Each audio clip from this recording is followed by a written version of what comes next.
Okay, so in this week of Books and Bikes, I've been reading Why We Sleep and Gravity's Engines by Caleb Scharf, or whatever his name is. So I'll start with the Gravity's Engines book, which I finished in the 1 week, and it was bloody interesting. It's all about black holes, and supermassive black holes at the center of galaxies is brought up a lot. About how at the center of nearly every galaxy we think now there are black holes, and the size of them is phenomenal. So our star, the sun, is ginormous, and you could fit the Earth into the star of our sun a lot of times. I can't think of a number off the top of my head, but it's a lot. And so our star has a solar mass of one. That's how we count it. So compared to our sun, how big are these things, or how massive are they?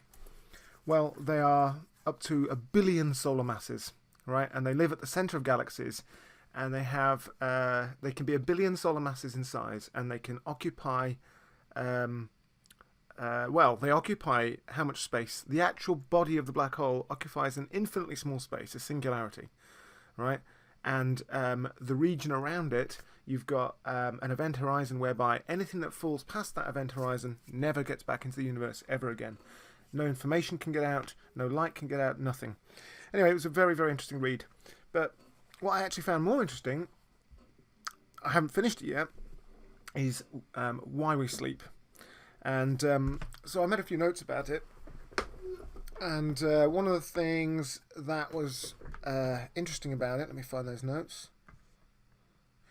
Firstly, sleep is something that all species of animal on the planet do.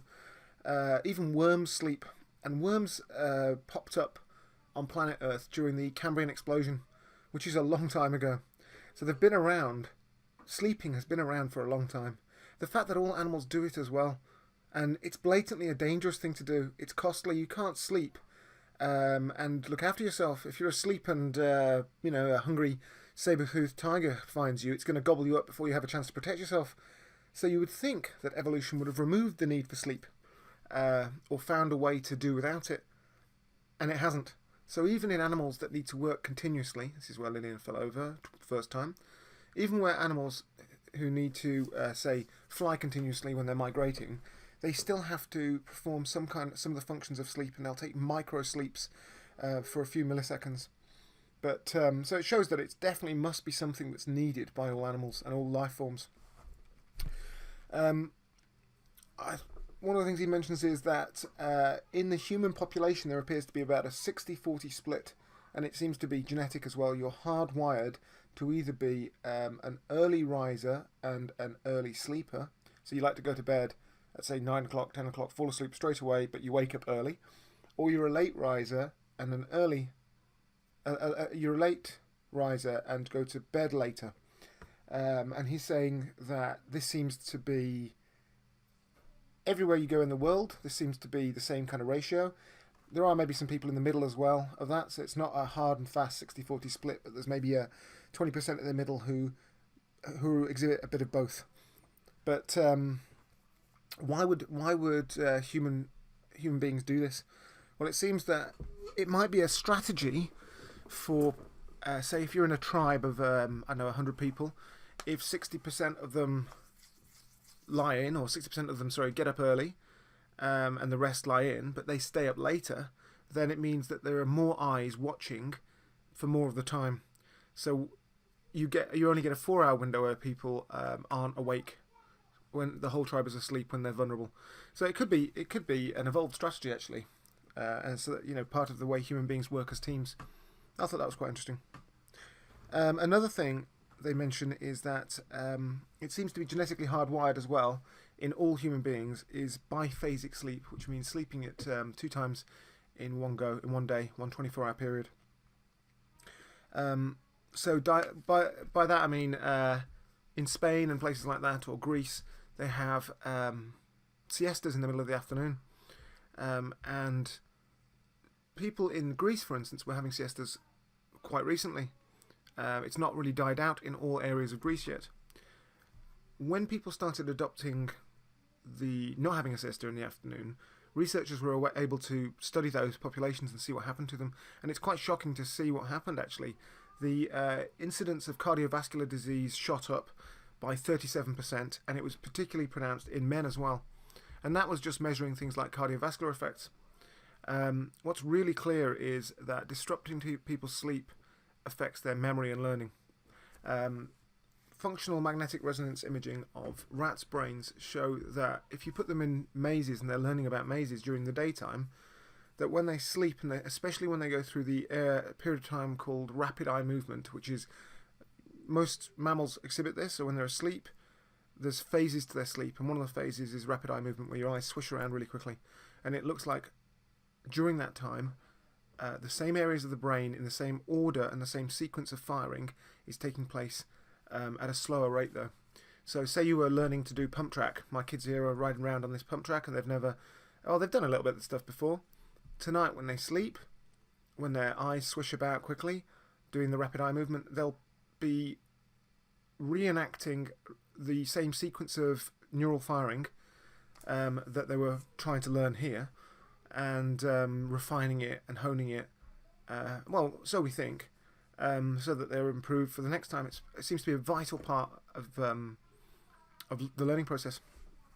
Which got me thinking, actually, in schools, we are trying to get kids to learn, obviously, and to be motivated to learn, and to be in the best state of mind to learn. So, since the human body desperately needs sleep, without sleep, learning can't happen, and it does appear that there are reasons why kids get less sleep these days, mainly because of the screens, and the screens pump out blue light, and that blue light makes it from the eye as a signal into the brain. The brain picks up this blue light there, which tells it to stay awake, right? Because we regulate our sleep as well from light coming in. It would make sense to try and offer kids an opportunity to have a nap in the afternoon, I think. So straight after lunch, if you're a teacher and you've got to teach period 5 on a Friday, I don't think it's a secret, and I don't think anyone will be surprised that period 5 on a Friday, the last lesson of the school week, is the hardest lesson to teach and the hardest one to learn in. And in all honesty, I don't know many teachers who could say they think that they get a lot of progress happening in that hour. It becomes more like, to put it in a polite way, it becomes more like babysitting, really. You're just trying to make that last hour pass without any arguments or upset, and it's less really focused on, you don't get huge movement in learning in that time because people are tired. So imagine what would happen if you could have a space you could go to and have a half an hour nap in the afternoon. This makes good sense on several fronts. We are, as a species, we appear to be genetically pre-programmed to have a nap in the afternoon. Having that nap in the afternoon will improve health outcomes, because when it was taken away from the Greek population, it appeared to worsen health outcomes. So it's a fair assumption that it would improve health outcomes, and it would improve. This is the measure of heart health, but we haven't looked into what it would affect with learning. But it's the human species is a learning animal with a learning ape, and since we are naturally want to sleep in the afternoon, it makes sense. Let's sleep in the afternoon, let's have a nap in the afternoon and see what it does. I think it'd be good for loads of other reasons as well. I as a parent have to run home. Well, I don't have to do it. I've arranged things so I don't have to do it, or we've arranged things as a family so I don't have to do it. This is Lillian's second fall. 2 bruised knees now. Anyways, it would be convenient, I think, and cost effective to allow students to, say, have an hour window after lunch whereby they could have a quiet spot, maybe, or jump into a sleeping pod or something like that, have a nap. As a result, they'd be finishing school, say, an hour later at 4 o'clock, but that 1 hour window of extra time in the afternoon wouldn't be time that requires supervision so much as no supervision. I think that when the kids came home from school as well, they'd be less tired, less irritable. You could spend better quality time with your family. And also, most parents find the collecting of children after school very difficult, because you've got to try and fit your, seems like it would help a lot of different areas. Parents with work, kids with improving their mood, teachers with having students who are fresh and ready to learn and probably enjoy it a lot more. I think it's a good idea. I think it's something we should try doing. Anyway, so those are the books I read this week, or I am reading, and hopefully I'll finish this How We Sleep by next week. I'm going to leave this video at the skate park playing, and I will see you next week with some more books, possibly. Thanks for watching. Is this one too? Okay.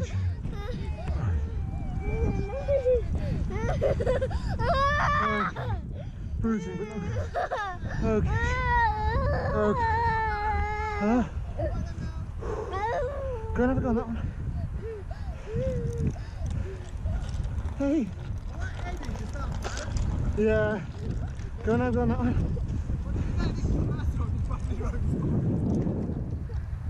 Okay, Lillian.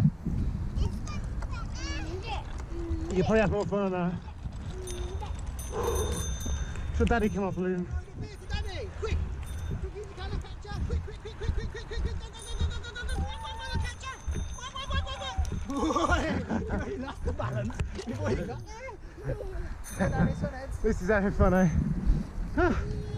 You okay, Lillian? Bit sore.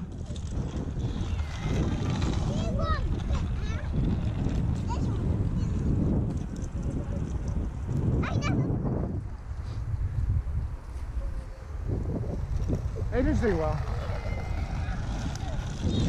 You're doing really well, Adrian. What are you doing? Adrian's doing alright, you know. He's on it, man. He's just cracking away. He's on it, yeah. Daddy's too tired to take you around him, man. Thought about bringing his quad for him, but I really want him to ride his bike. Nah, he's got to ride his He's bike. got to start. You Can't want to give ride it, with can't. Daddy? Keep giving that. Go on then, let's go. Right, let's give the BMX one more go. Let's give the danger machine one more go.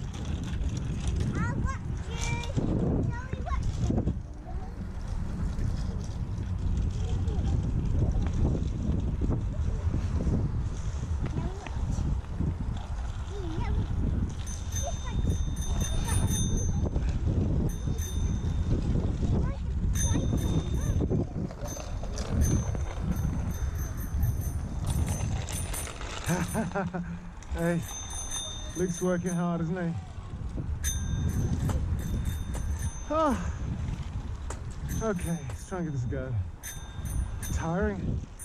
So tiring.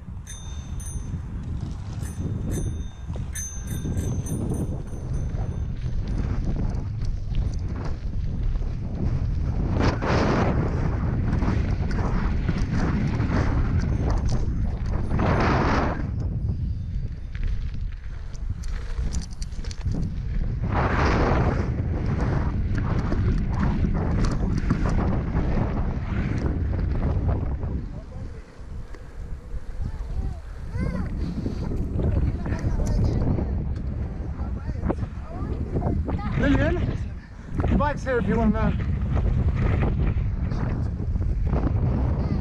I didn't put your cap back on, I don't know where you put it. It's in the bucket. You go that way, you hurt yourself, because Daddy's worried. So I don't want you to hurt yourself when you first proper ride at the pod.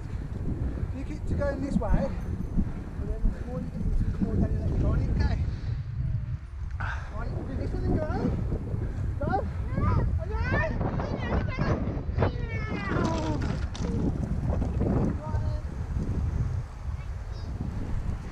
Oh, I'm so tired. I know.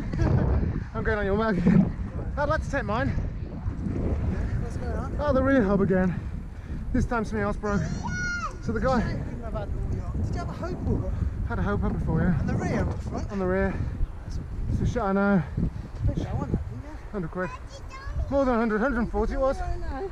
I'll get one. I'm not doing it now, I'm too tired. Just go for it. You've been down there loads of times. How about you and Lillian have a This go? one, go straight. No, they're not going down the slide, but on a bike. She wants the session at Lillian. Get Lillian here and they both have a go at it. Oh, yeah, yeah. So get the confidence up. Daddy, do it.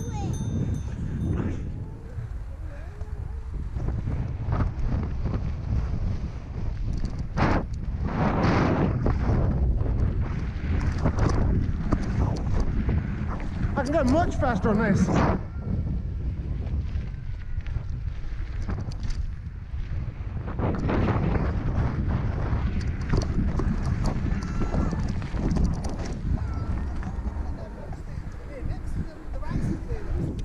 yeah. Oh, tired. Whew. Come here.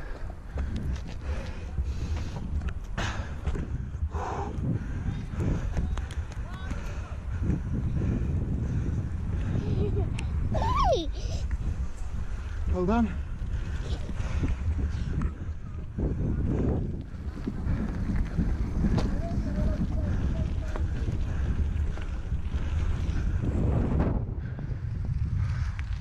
Hold on tight.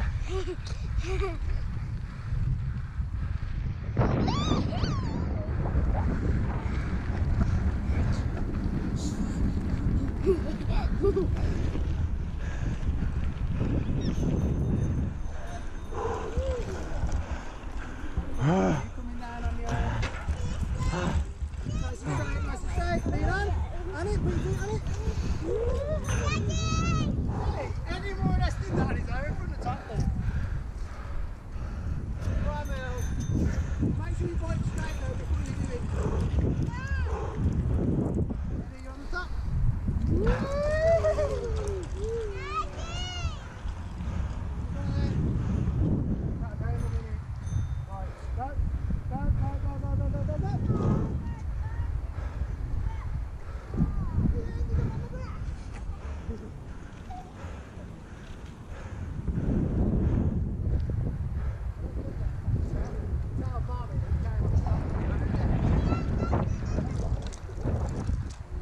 Which came up last time. Go, go, go, go, go.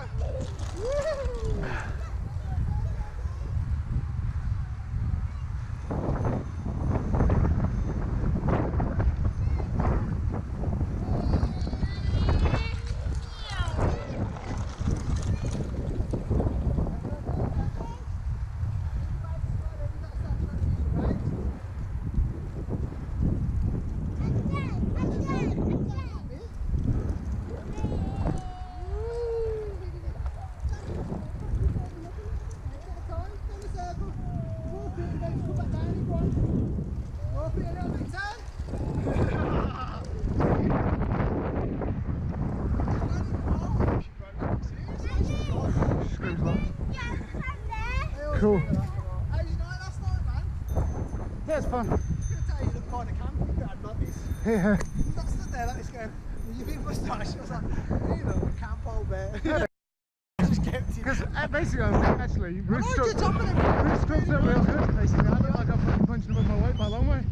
I Yeah, you think both look good together, Yeah. man. You make a good looking couple, man. I wouldn't say you're bunching above your weight. No, honestly, bro, I looked at you both. You both look attractive couple, man. Honestly, man. I just, No, you look dapper in your t-shirt as well, man. same one I'm wearing today. I thought fair play to you, man. Reuse and recycle. You know, man. Go on then, Millie. Let me get Eddie out of the way. Go on, Millie. Get a ride in the better, Oh. 4 minutes. Go on, Millie. You're on an angle now. Get your shoelaces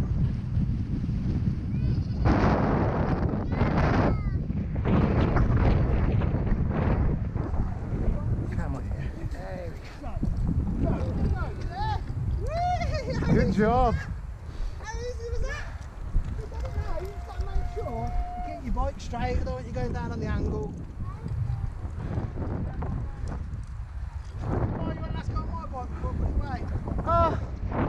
I suppose so. Did you go round twice, just? Yeah. Trying to put Lily on my neck. And went round with her on your back? Yeah, honestly.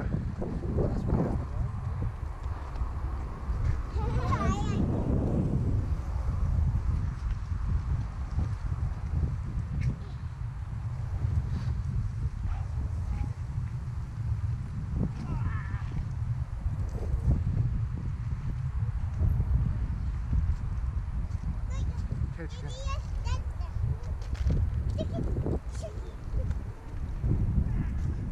That last one, that's about the only one I reckon I've got a chance of doing. Yeah.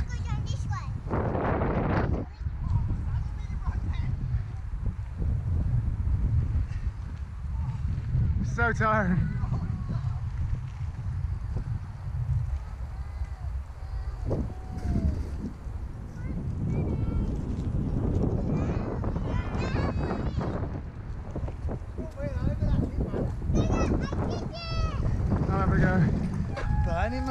It does, doesn't it? Burning. It's a proper workout. Burning, man. Right. See if we can get some that last one maybe. Let's start filming. You got it filming? Yeah, I can take it off. Go on then. Hold on there. I'm watching you. Is it on? Yes, it should be recording. I think it is. Let me know. Same red flashing, isn't it? Yeah, yeah, it's recording. You burn. Alright. So I'll go with this. Don't break it.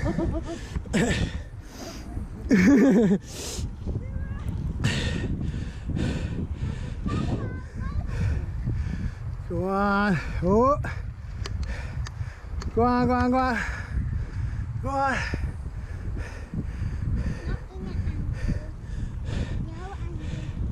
He's there, he's there. He's there. See if he can, what he can get. That'll be the grass. That'll be the grass. You want another go? Eddie, we all ready to go home? Is anybody? Oh, go on. Oh, you nearly got that, Mills.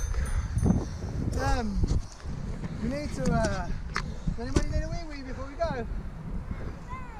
You don't need a wee wee? Yeah, you need that.